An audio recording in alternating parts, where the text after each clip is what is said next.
कि पद्मनाभ स्वामी जो मंदिर है उसकी रचना भी अध्यात्म से जुड़ी हुई है।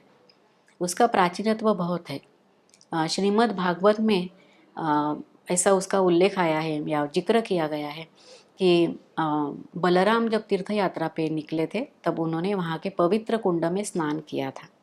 मतलब तभी का जिक्र जिक्र मतलब इतना प्राचीन मंदिर है। बाद में कई पुराणों में उसका उल्लेख आता है। ये जो मंदिर बनाया है वह अपने भारतीय तत्वज्ञान या अध्यात्म से जुड़ा हुआ है प्रतीकात्मक दृष्टि से। तो मानव के शरीर में 9 द्वार है ऐसा बोला जाता है, द्वार रहते हैं।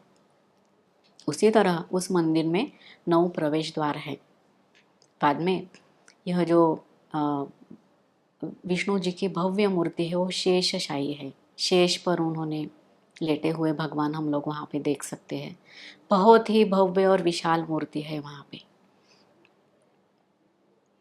और वह जो मूर्ति है वह हम देखने के लिए हमें 3 द्वारों का सहारा लेना पड़ता है। एक के बाद एक 3 द्वार है और 3 द्वारों में से हम पूरी तरह से भगवान को देख सकते हैं। इतनी विशाल मूर्ति वहाँ पे है। तो ये 3 द्वार जो है वह मनुष्य के जीवन के 3 बाल्यावस्था अवस्था के प्रतीक है। जैसे कि बाल्यावस्था, तारुण्यावस्था और वृद्धावस्था, इस तरह से उसे देखा जाता है। बाद में शेष नाग जो है वहाँ पे अनंत शयन अनंत नाग, उनके 5 फना है वहाँ पे और वो जो है वो 5 तत्वों को दिखाते हैं। बाद में कॉइल किया है 3 फेरे हम लोग देख सकते हैं शेषनाग के। तो वह जो है वह अपने जो रज सत्व और तम गुणों को दिखाता है। ये जो मंदिर है उसका एज ए इंजीनियरिंग मार्वल हम लोग क्या देख सकते हैं, वहाँ का गोपुरम। वहाँ का गोपुरम जो है वह बाद में बनाया गया है 18वीं शताब्दी में। और वह मार्तंड वर्मा राजा जो वहाँ के थे उन्होंने इस मंदिर का जीर्णोद्धार किया था और तभी एक नई संरचना उस मंदिर की बनी थी जो आज हम लोग देखते हैं। तो प्रतीकात्मक या रूपकात्मक दृष्टि से देखा जाए तो वहाँ का प्रदक्षिणा मार्ग जो है वहाँ पे 365 स्तंभ है, पिलर्स है जो बहुत सुंदर कार्विंग किए गए हैं उस पर। तो वह डिनोट करते हैं अपने साल में जो 365 दिवस रहते हैं, 65 डेज रहते हैं, उनको डिनोट करता है।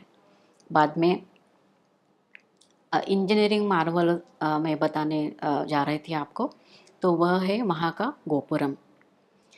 वहाँ का गोपुरम जो है वह द्राविड़ स्थापत्य के उत्कृष्ट नमूना तो है ही, लेकिन उसकी खासियत यह है कि उसमें 5 झरोखे बनाए गए हैं।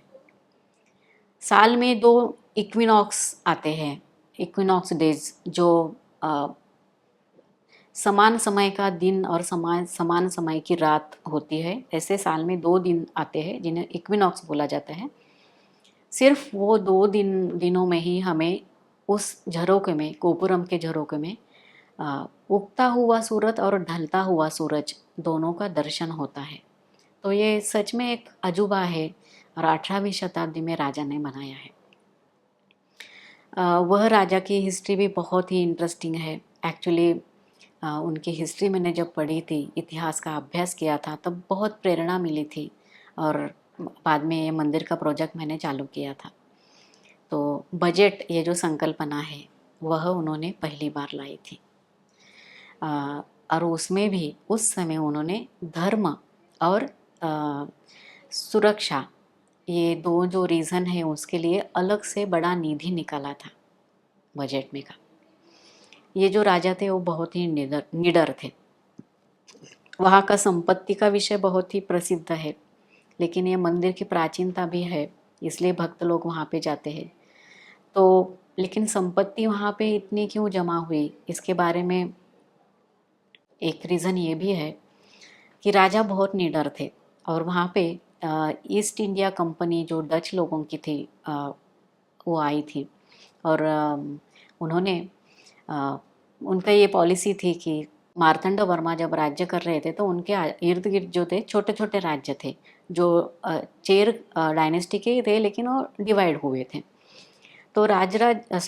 तो मार्तंड वर्मा जब राज्य करने लगे तो उन्होंने पहली बार ये सभी छोटे छोटे राज्य अपने में खुद में सम्मिलित कर दिए और अपने राज्य का विस्तार बहुत बढ़ाया।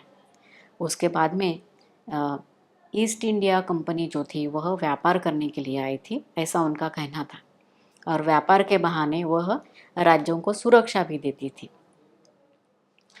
तो ईस्ट इंडिया कंपनी जब राजा को अपने टर्म्स और कंडीशन पर व्यापार करने के लिए कहा तो राजा ने साफ इनकार कर दिया और बोला कि आपकी टर्म्स और कंडीशन मुझे पसंद नहीं है, इस तरह से मैं आपसे व्यापार नहीं करूँगा।